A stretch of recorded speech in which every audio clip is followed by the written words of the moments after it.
In Dungeons & Dragons, dragons come in two main categories, chromatic and metallic. This concept was really interesting to me when I first started playing D&D. Just from the name alone, metallic dragons sounded super cool. These are dragons with scales made from literal metal. Surely they would stand out and have different mechanics to chromatic dragons. Well, as it turns out, not really. It's only cool in theory because in practice, chromatic and metallic dragons are basically identical. Yeah, sure, you've got blue dragons that can breathe lightning, but so do bronze dragons. The only difference really being one shoots the lightning out in a cone and the other shoots it out in a line.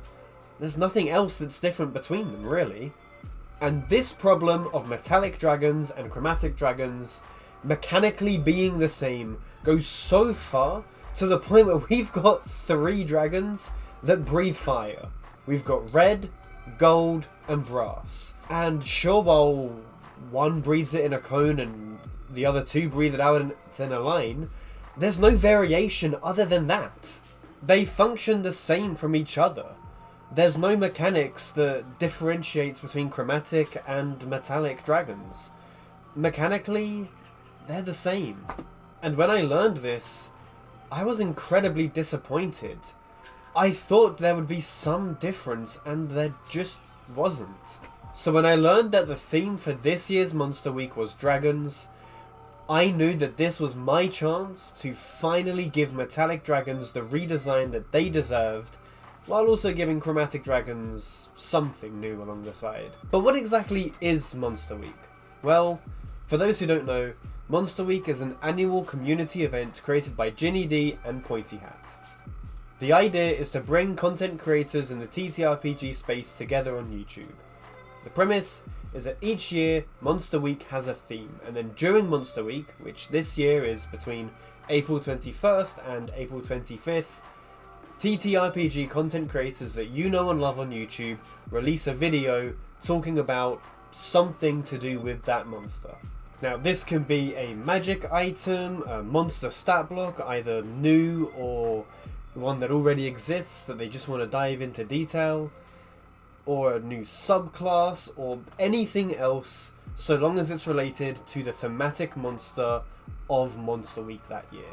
The theme for Monster Week this year, unfortunately for Pointy Hat, is dragons. Now that that's cleared up, back to chromatic and metallic dragons and just what the hell I've done with them. I gave both groups of dragons 10 types of dragons each. 10 chromatic and 10 metallic, for a total of 20 dragons. Each individual dragon has its own theme that I designed them around to help give each dragon their own unique identity. Now, that said, I do have a confession to make.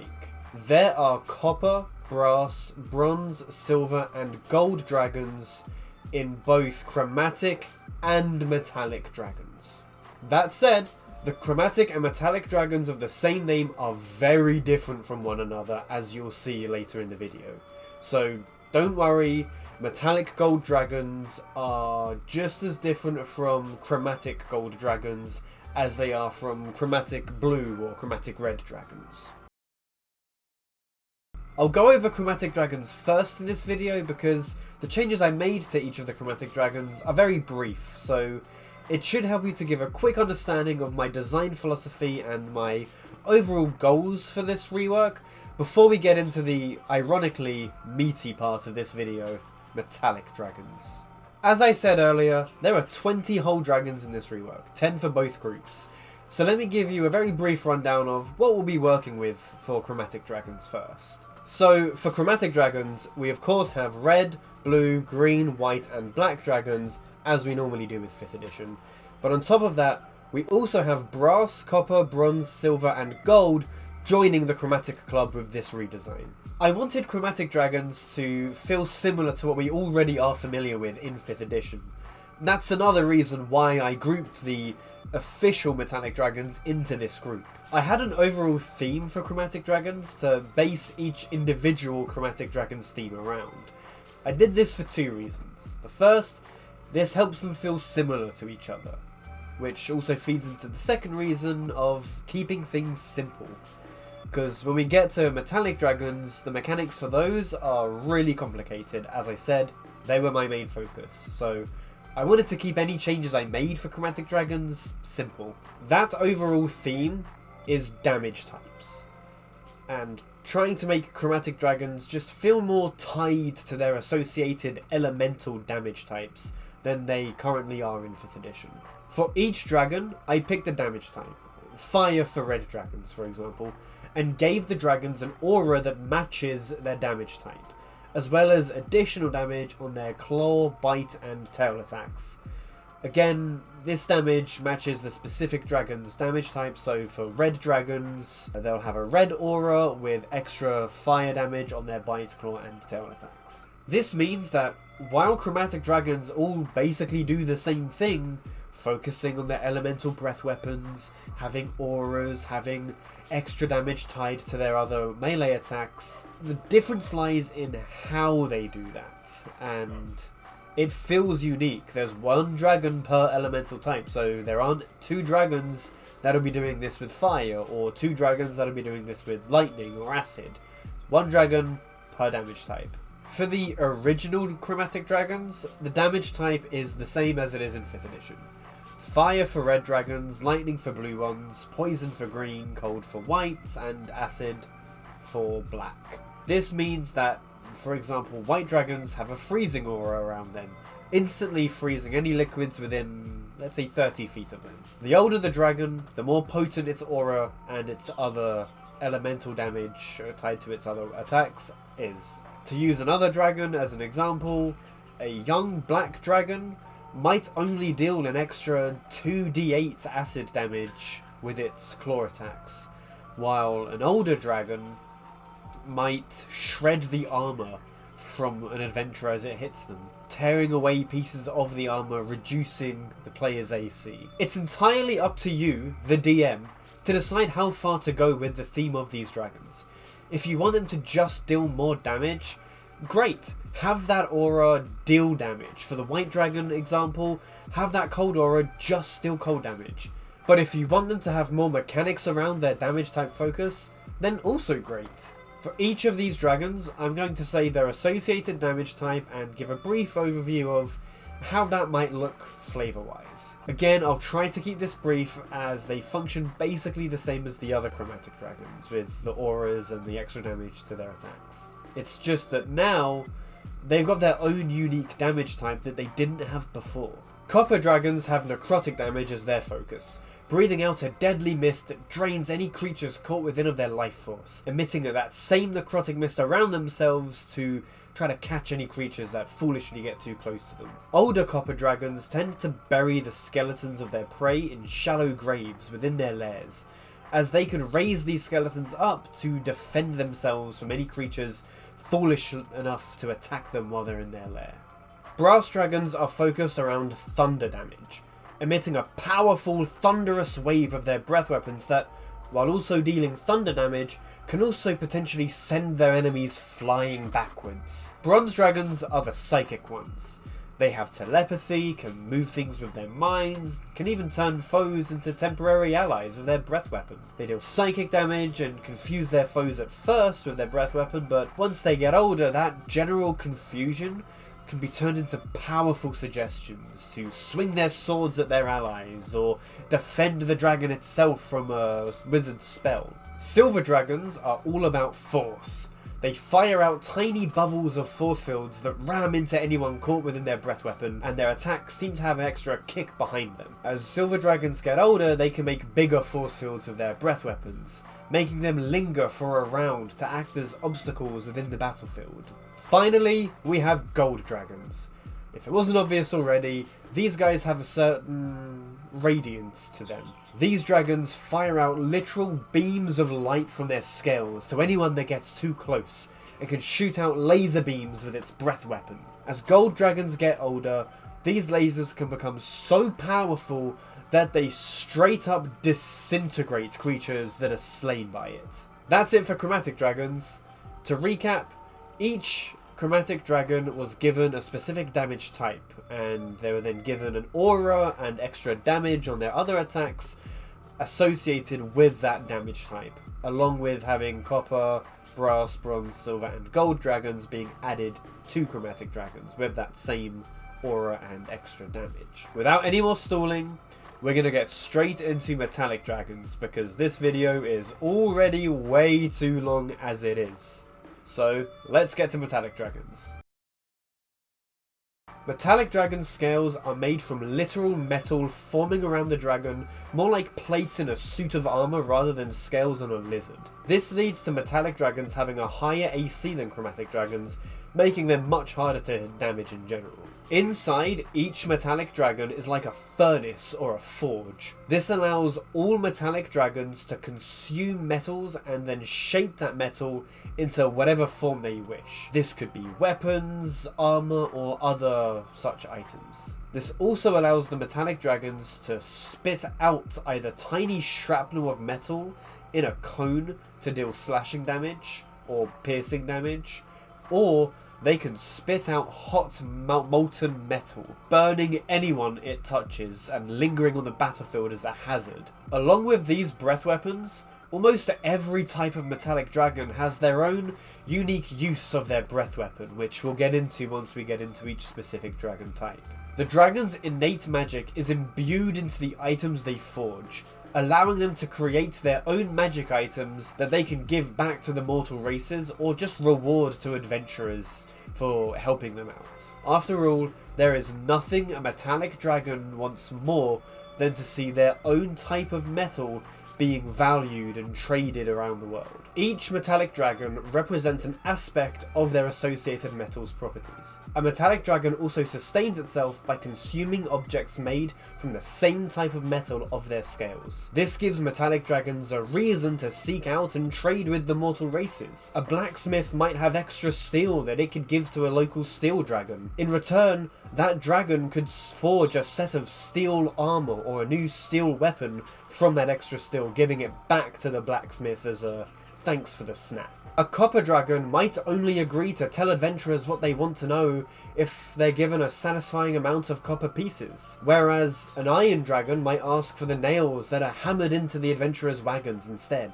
Metallic dragons in general tend to be more powerful than their chromatic cousins. This leads to jealousy from some chromatic dragons, and from this jealousy gave birth to a very dangerous ritual that a chromatic dragon can undertake. This ritual consists of gathering a lot of the specific type of metal that they want their scales to be made out of. So for example, if a red dragon wants to become an iron dragon, it's got to collect a bunch of iron to then use within this ritual. This ritual then consists of them melting that metal down into hot magma, where they then bathe their own scales in that molten metal. If they gather too much, then there would be too much magma and they could just simply burn to death under the weight and heat. If they gather too little, however, then their scales won't be fully covered and they run the risk of becoming a rust dragon, a type of metallic dragon that's seen as a disease amongst other metallic dragons. The rarer the metal, the more precise the measurements of that metal has to be. This leads to chromatic dragons typically only trying to become copper, iron, or steel dragons. Doesn't that sound awesome? I mean, I certainly hope so, otherwise I've been wasting a lot of time with this video. I decided to let chromatic dragons try to become metallic dragons through a ritual because I don't like Draco Liches. I think they are a boring concept of a creature. Dragons are already very long-lived creatures. It doesn't make sense why these long-lived creatures whose main defining trait is their pride to even attempt a ritual that non-draconic beings could also attempt and succeed in doing. This ritual makes way more sense for me for a chromatic dragon to try to gain more power, because dragons are already basically immortal. They would only want a ritual for more power, and this is something that a non-draconic being could never attempt to do. Now that I've touched on the lore of metallic dragons, let's have a look at the mechanics of them. Metallic dragons don't really have a general theme like the chromatic dragons do with their damage types. Instead, each individual metallic dragon has its own theme. making them feel totally unique and completely different from one another. The 10 metallic dragons that we have are, in no particular order, rust, iron, steel, brass, copper, bronze, silver, gold, mithril, and adamantine. We'll start with the original 5 metallic dragons, and then move on to the new additions, just like we did with the Chromatic Dragons. With each dragon, I'll go over what their defining feature or theme is, how they might manifest as mechanics in the game, as well as my reasoning behind giving them that theme or distinguishing features. All around their bodies, in particular their horns and their claws, copper dragons have copper wires coiling around them. By sending electricity through them, copper dragons are able to turn themselves into powerful electromagnets, capable of manipulating all forms of objects made out of metal. Encountering one of these dragons may be one of the few times that Ginny won't want to be carrying a sword. In battle, copper dragons focus on manipulating whatever metal they can. They'll prioritize foes that have metal on them, either by trying to pry their weapons away from them, or using their magnetism to manipulate the very armour that their enemies are wearing. This can be in the form of a dex saving throw or a strength saving throw respectively. A copper dragon's breath weapon creates a magnetic field that can either push or pull all metals either towards or away from the dragon. Anyone caught in this magnetic field is at risk of having their metallic weapons flung from their hands. This would probably be a dexterity saving throw. Or if they're wearing armour,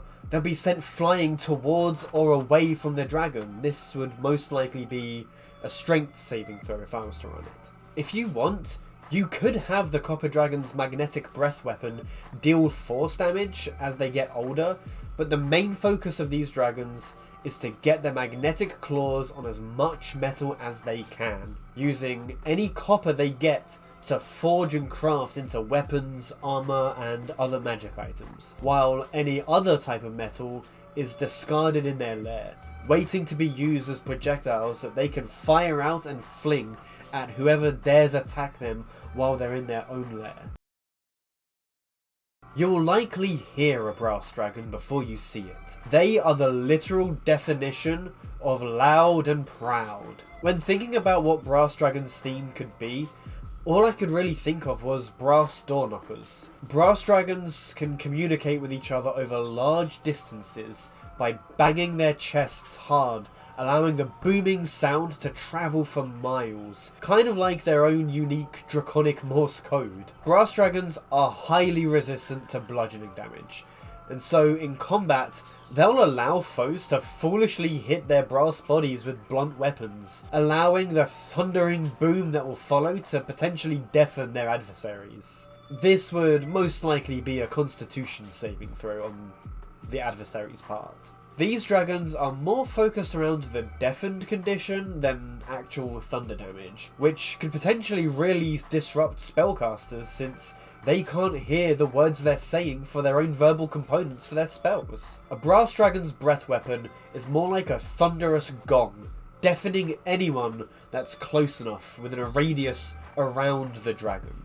That's another thing different about metallic dragons. Some of their breath weapons are actually in a radius rather than a cone or a line. You'll see this with other metallic dragons later on as well. This one's for the bards. Bronze dragons are rarely found without at least 2 musical instruments on them, if not more. Lovers of music and rhythm, bronze dragons can channel their breath weapon through their musical instruments, charming all those who hear it to dance along to the music. I decided to go with this charming through music theme with bronze dragons, as musical instruments like cymbals are made from bronze. I was tempted to give this focus to brass dragons, but I liked the idea of a dragon using music to charm their enemies, to make them dance more than just using music as a means to deafen creatures. A bronze dragon is more likely to accept a performance challenge rather than a physical one. Just like how copper dragons collect all kinds of metal, bronze dragons also collect the instruments of all materials, not just bronze. They can use their breath weapon like a speaker, emitting an upbeat tune in a radius around the dragon that tries to force any creatures within to dance along to the beat. This would likely be a charisma save for any creatures caught in the breath weapon.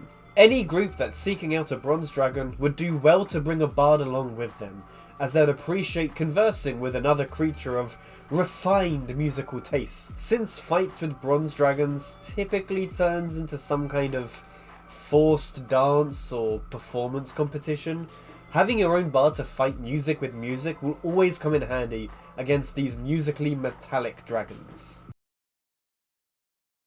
Silver dragons value, above all other things, politeness, refinement, and proper manners. Silver dragons collect only the finest silver objects. They ensure that their scales are polished every day, either by themselves or one of their many servants will inspect their scales to ensure their cleanliness. Their scales are polished so much, in fact, that they're reflective just like a mirror, reflecting so much light. Looking at a silver dragon in bright light could end up being very blinding indeed.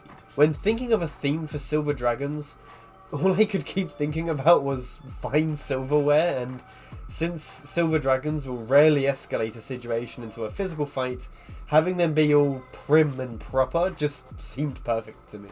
I also really like the idea of a monster being designed almost entirely around a social encounter rather than a physical one. Their scales being so polished and clean that they can reflect light into their enemies' eyes, potentially blinding them, also seems to fit their theme, although they would never be the ones to start a fight. Encounters with silver dragons are more likely to be negotiations over dinner, where adventurers must convince the dragon to help them through a conversation rather than a fight or an argument. Their breath weapons involve them opening their mouths to shine an immense, blinding light at their foes for a short period of time. Most creatures will tend to think twice about charging and attacking when they're suddenly blinded by an immense light. The perfect kind of breath weapon for the kind of dragon that sees physical altercations to be beneath them rather than at their level. Gold dragons use the internal heat of their forge-like stomachs to heat up their golden scales, making them more malleable. This lets them change the shape of parts of their bodies to become literal weapons. They can shape their hands to be literal swords, or the ends of their tails to become like spearheads and stab at their foes. When thinking of the theme for gold dragons, I focus on the fact that gold is a relatively soft metal. It doesn't require that much heat to be able to reshape it, so I thought I could work with that and make gold dragons have this ability to reshape parts of their own bodies into weapons during battle. Gold dragons also have an inbuilt weakness though. If they receive enough fire damage over the course of a round, then they'll become vulnerable to bludgeoning damage for the next round. For example, during round 1 of combat, if an adult dragon takes 30 points of fire damage, let's say, then they'll be vulnerable to bludgeoning damage until the end of round 2. These dragons don't actually have a unique breath weapon, as they tend to prefer spewing out molten metal, creating pools of the hot liquid that they can quickly use to heat their claws into blades or shields or mace heads or any other weapon they can think of. However, the more cunning adventurers that go against these gold dragons are able to use this same molten metal against the golden dragons, making them weak to damage before striking and bending their metal scales until they're just defeated. Okay, so that covers the 5 original metallic dragons, which, as you can see, are very different from their 5th edition counterparts, and also the chromatic dragons of the same name. The reason I'm not just showing some stat blocks for these guys and calling it a day is because an encounter with a metallic dragon should almost be like a puzzle boss. Since all metallic dragons have a relatively high AC due to their metal plating that is their scales, there should be a gimmick to defeating these dragons. Copper dragons, their gimmick is controlling metal, so the solution there would be to not bring any metal of your own into a fight. Bronze dragons try to charm you with their music, so try finding a way to not be able to hear their music, a silent spell, putting wax in your ears, that sort of thing. This is true for all of the metallic dragons. So with that said, let's dive into the final 5 dragons of this video.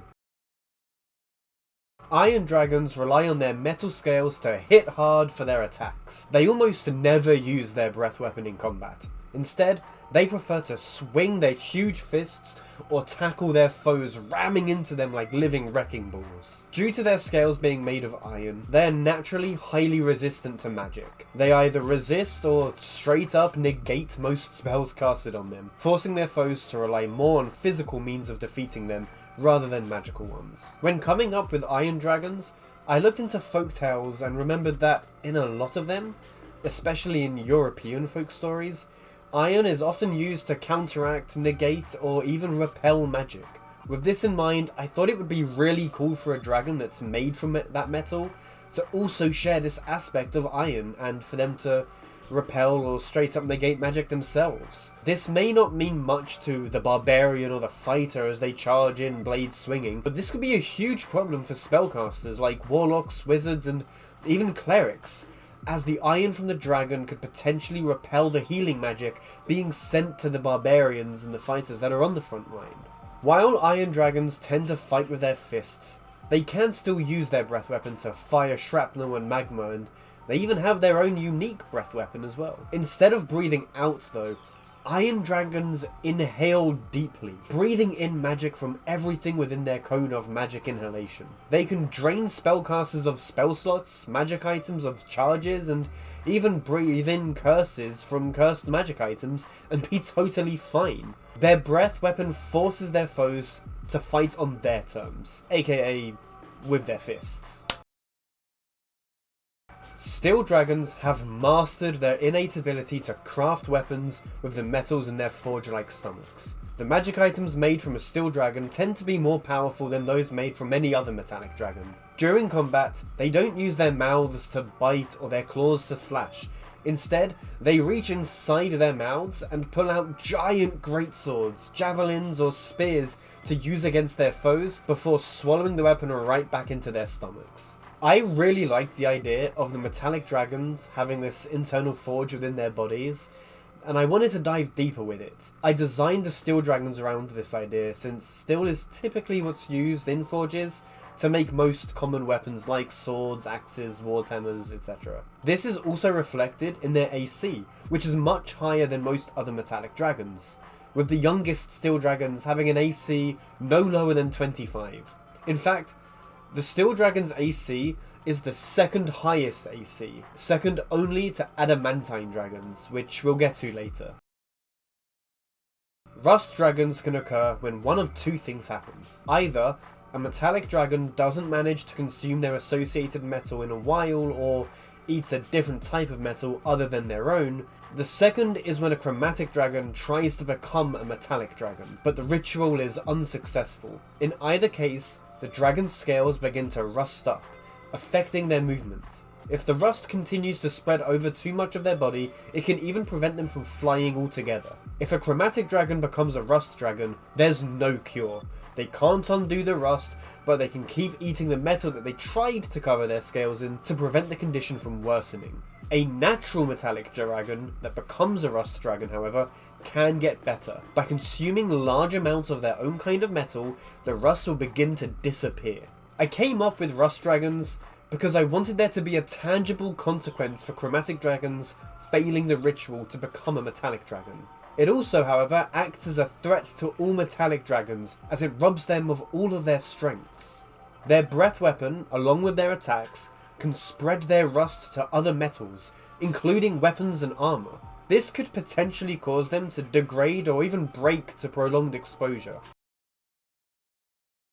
Finally, we have the last two metallic dragons. Now, these two are very different from the other 8 metallic dragons. As I previously mentioned, metallic dragons are meant to be sort of like a puzzle boss, with players trying to figure out a gimmick or a way to level the playing field with the metallic dragons. With these last two, Mithril and Adamantine dragons, solving that puzzle is not optional. Since these two are considered the top 2 strongest metals in D&D, I wanted that to be reflected in these dragons' designs. With that said, let's dive into the final 2 dragons of this video, Mithril and Adamantine dragons. Mithril dragons have scales made from this incredible lightweight metal. As a result, since their scales are so light, This allows them to move at incredible speeds. Mythal dragons move so fast that they appear as blurs, moving out of creatures' attack ranges so fast that they don't even have time to react. Having multiple reactions around and being able to multi-attack as both an action and a bonus action. On top of that, when a mythal dragon uses its breath weapon, it'll fire out the shrapnel of metal or ball of magma, then quickly move to the opposite side of their opponent, tackling them in and ramming them into their own breath weapon. This can cause the creature to make the roll at disadvantage or even have a straight up negative modifier to the saving throw. In a straight up fight, winning is virtually impossible, so players will have to find a way to slow these dragons down before being able to land a hit. This could be, for example, laying down an area of grease to make the dragon slip and slide into a wall so that the players have a chance to attack the dragon while it's dazed. Finally, we have the strongest of the metallic dragons.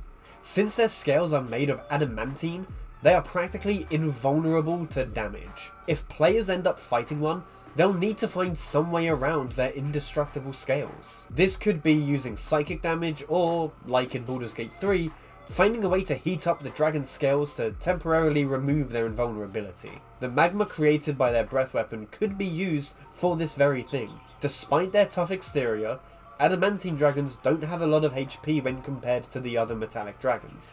Since their scales are so tough, they aren't used to actually taking damage, which is an adamantine dragon's only downside. These guys are the epitome of puzzle bosses. Just like mythal dragons, players are going to have to work together in order to try to figure out a way around these seemingly perfect defenses for these final two dragons. There we go! That was my full overview on my Chromatic and Metallic Dragons redesigned. I hope you guys liked it. I wanted to challenge myself by participating in Monster Week this year. That was originally just going to be me making a single magic item or creating a single monster stat block and then using that against my players, or for my players if it was a magic item, during our session for Monster Week. But the more I kept thinking about what I was going to make, the more I couldn't stop thinking about my disappointment with Chromatic and Metallic Dragons currently in 5th edition. It all ended up turning into my ideas for Metallic Dragons. After that, I kind of felt bad that I ignored Chromatic Dragons, so I gave them a little something too. I ended up becoming super proud of what I've come up with, especially for the Metallic Dragons, that I wanted to share it with the community, but wasn't sure how I would do that. I finally thought, you know what, if Pointy Hat can make another video about dragons, then surely I can try making my own YouTube video. I mean, how hard can that be, right? Thank you so much for watching this video. This has been a great experience for me, learning how to write a script for a video, relearning how to edit a video and all that tomfoolery. I hope you found this video interesting and got some cool ideas on how to run at least some of these dragons in your own games. Let me know what you think about them in the comments below, and be sure to keep an eye on your favourite TTRPG content creators on YouTube, as they'll be releasing their own videos talking about all things dragons. With all that said, I've been Jack, aka The Hot Shame. Also, goodbye.